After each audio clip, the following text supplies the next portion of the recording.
Magluluto tayo ngayon ng gulay.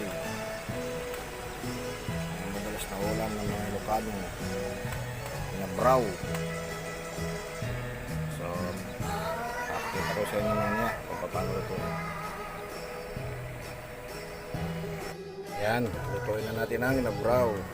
So, yan, kumukulo na yung tubig. Lalagyan na natin ang sibuyas at kamatis.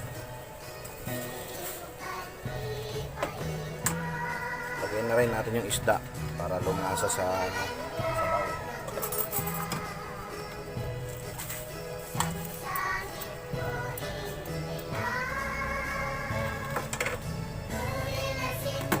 Lagyan na rin natin ang bagong isda. Ito lang.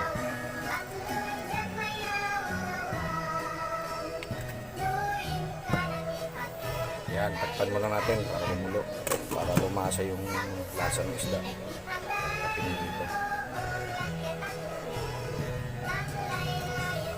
So yan, kumukulo na siya. Lagyan na natin yung okra, talong, sigarilyas at sitaw. Sabay-sabay na natin.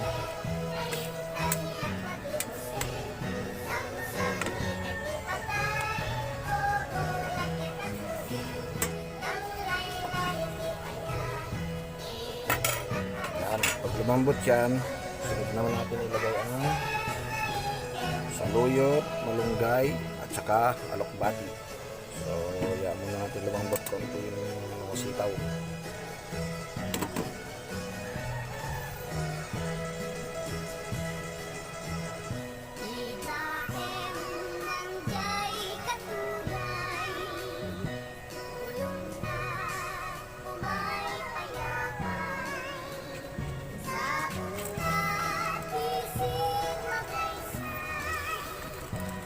Yun.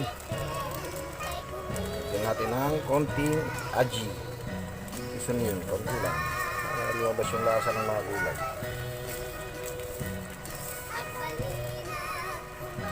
Pwede na natin ilagay ang alokbati, saluyot, at saka malunggay. Yan. Yan, ako yung gulay.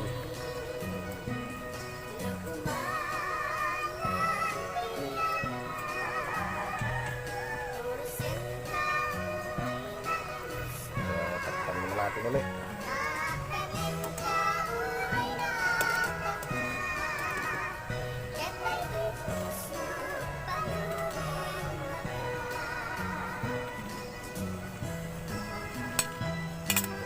Ayan na, ito na.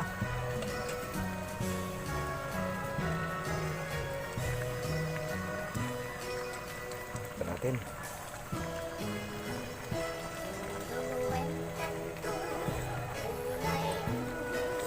Sarap, miss na miss talagang sabaw.